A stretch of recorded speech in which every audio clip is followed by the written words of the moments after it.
You're listening to an Airwave Media Podcast. Feel like who art ed? We'll try to spice it. Who art ed? Mr. Wood art ed me. Good. Either way, it's ambiguous. It works on so many levels. I know. That's off to a great start. Welcome to Who Arted, weekly art history for all ages. I'm your host, Kyle Wood, and today we're looking at the Alexander Mosaic, which was unearthed in the House of Faun in Pompeii. But before we get to the mosaic, I want to cover a little bit about Pompeii. Pompeii, before its tragic demise in 79 CE, was a bustling Roman city located in the Campania region in Italy, southeast of Naples. It was a vibrant hub of activity showcasing a unique blend of Roman and Hellenistic cultures. Pompeii thrived due to the rich soil to support agriculture, and its location on the Bay of Naples made it a good port for trade. Pompeii's society was diverse. It was a mix of wealthy elites, merchants, artisans, and enslaved people. The city boasted an array of public buildings, including a forum, amphitheater, temples, and baths, all reflecting the importance of social and civic life in Roman culture.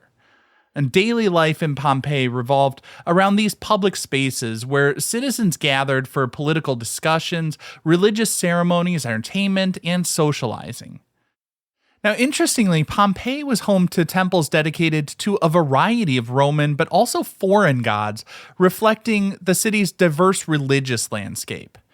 There are even some archaeological finds that may be early Christian symbols, such as crosses, and there's a structure known as the Hospitium Christianorum, which some believe was a house church, although I should note that scholars much smarter than I am disagree about interpretations of those symbols. I should emphasize there's some evidence that Christianity may have been present in Pompeii before 79 CE, but it's still a little bit uncertain. But Pompeii was filled with art and architecture that we are a little bit more certain of. The city's homes were adorned with intricate frescoes and mosaics depicting mythological scenes, landscapes, and everyday life. Now, I've talked previously about frescoes, but for those unfamiliar with the term, fresco means fresh, and this art form gets its name because frescoes would be created by painting on fresh, wet plaster, so the pigment would soak into the walls. This made frescoes extremely durable, and they can hold up for centuries, pretty much indefinitely, as long as nothing happens to damage the wall. Mosaics are another extremely durable form of art. A mosaic would be created by laying down a bit of mortar, then carefully arranging glass, stone, or ceramic pieces called tesserae to make the design. The tesserae would be pressed into the mortar, and any gaps between the pieces would be filled with grout, which helped smooth the surface and hold all the pieces in place. Now, if you're hearing tesserae and wondering if that relates to tessellations, the words are related. A tessellation is a pattern of repeated shapes covering a surface with no gap or overlaps, and tesserae would be the individual pieces used to create a tessellated pattern. These artworks not only provided aesthetic pleasure, but also offered valuable insights into the social, cultural, and religious practices of the time. Public buildings, such as the amphitheater and temples, showcased impressive architectural styles and sculptures reflecting the grandeur and sophistication of Roman civilization. While it was a Roman city, Pompeii had strong ties to other cultures, particularly Greece. The city's architecture, art, and religious practices bore significant Greek influences. The presence of Greek inscriptions and artifacts further attests to the city's cultural exchange with the Hellenistic world. Pompeii also maintained trade relations with other regions in the Roman Empire, importing goods like wine, olive oil, and pottery, and exporting products like textiles and fish sauce. Now, you may be wondering, how do we know so much about Pompeii? The eruption of Mount Vesuvius in 79 tragically buried Pompeii under layers of ash and pumice, effectively preserving the city and its inhabitants in sort of like a natural time capsule. The event was obviously catastrophic and devastating, but it inadvertently provided a unique opportunity for archaeologists to uncover the city's past. Excavations that began in the 18th century have revealed remarkable details about life in Pompeii. The ash and pumice acted as a preservative, protecting the buildings, artifacts, and even the remains of the victims. Through careful excavation and analysis, archaeologists have been able to reconstruct the city's layout, identifying different social classes and gaining insights into daily routines, religious practices, and cultural traditions. The discovery of well-preserved houses, shops, and public buildings, along with countless artifacts like tools, jewelry, and written documents, has provided a wealth of information about the city's social, economic, and political structures. Among these well-preserved and studied houses from the ruins of Pompeii is the House of Faun. It's one of the most renowned and impressive aristocratic houses from the Roman Republic era. It's constructed in the 2nd century BCE. This house, the house doesn't even feel like the right word. It's more like a palace. It spans an entire city block and covers an area of approximately 32,000 square feet. The House of Faun is the largest and most expensive residence discovered in Pompeii. Its sheer size, but also just like the luxurious design, reflect the wealth and status of the owner, believed to be a member of the influential Darius family. You may be wondering why it's called the House of Faun, if it likely belonged to someone from the Darius family. The house got its name from a bronze statue of a dancing faun, or satyr, found in the impluvium, which was a pool for collecting rainwater that was in the main atrium. Yeah, it had more than one atrium, just as it had more than one garden. But this statue was absolutely stunning, caught people's attention. It's now housed in the Naples National Archaeological Museum, but that was sort of what people identified the house with, and that's where the name comes from. But that's not the only great artwork in the House of Faun. It had a huge collection of well-preserved art, including intricate mosaics and vibrant frescoes. The most famous mosaic, the Alexander Mosaic, depicts the Battle of Issus between Alexander the Great and Darius III of Persia. This masterpiece, crafted with tiny tesserae, is considered one of the best examples of ancient Roman mosaic art. Now, after a short break, we're going to take a look at the Alexander Mosaic.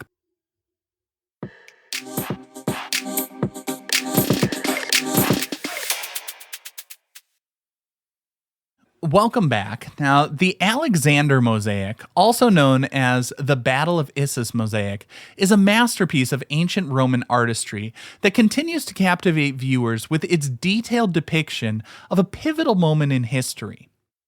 It was unearthed in the House of Faun in Pompeii, and this intricate mosaic not only shows us the amazing artistry of ancient Roman mosaicists, but it also gives us a glimpse into the military prowess, political ambition, and the cultural exchange in the ancient world.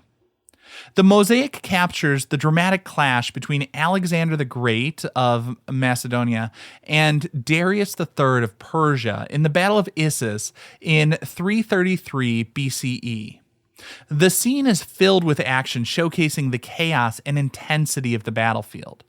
Alexander is depicted on horseback. He's charging towards Darius, who recoils in fear on his chariot. The mosaic portrays the emotional turmoil of the moment, with soldiers engaged in fierce combat, fallen horses, and a palpable sense of impending doom for the Persian army. It was crafted using the opus vermiculatum technique. Now, opus vermiculatum is Latin for worm-like work.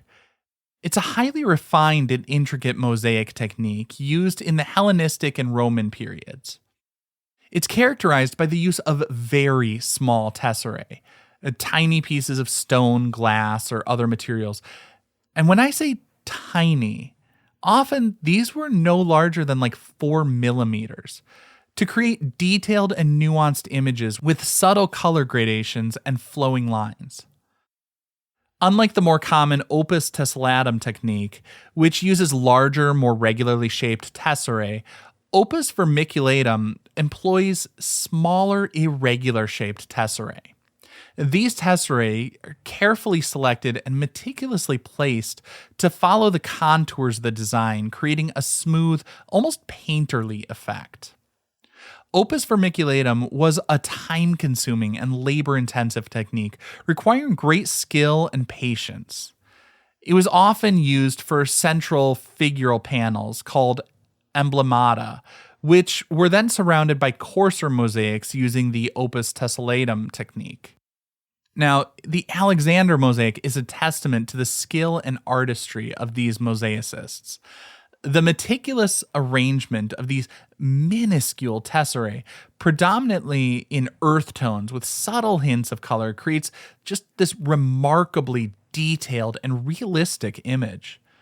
The mosaic is huge. It stands 8 feet 11 inches tall and 16 feet 10 inches wide, although it was initially laid flat to cover the entire floor of a room between two gardens in the House of Faun. It's estimated to contain approximately 1.5 million tesserae, each carefully placed to bring the scene to life. Now, beyond this artistic merit, the Alexander Mosaic holds immense historical significance. It provides valuable insight into the cultural exchange between the Hellenistic world and the Roman Republic. The depiction of the famous Greek victory reflects the Roman admiration for Greek culture and history, highlighting the influence of Greek artistic traditions in the Roman world. The mosaic is believed to be a copy of an earlier Hellenistic painting, possibly by the renowned Greek artist Philoxenos of Eretria. After being buried under volcanic ash for centuries following the eruption of Mount Vesuvius, the Alexander Mosaic was rediscovered in 1831 during the excavation of the House of Faun. Recognizing its fragility, experts carefully removed the mosaic from its original location to ensure its preservation. Today, the mosaic is on display at the Naples National Archaeological Museum, where it continues to draw visitors from around the world. The Alexander Mosaic stands as a testament to the enduring power of art to capture and convey the drama and complexity of human history. Its meticulous craftsmanship, vivid depiction of the pivotal battle, and reflection of cross-cultural influences make it a truly remarkable piece of ancient history. The mosaic serves as a window into the past, inviting viewers to contemplate the triumphs, tragedies, and cultural exchanges that have shaped our world. And in a great bit of irony, the eruption of Mount Vesuvius that destroyed Pompeii also immortalized it, providing us with an unparalleled glimpse into the life of an ancient Roman city and its people.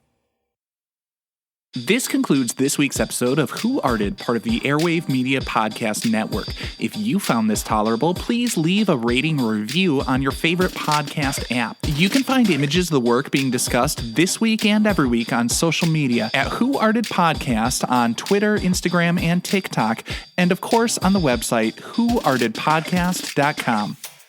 Podcast done.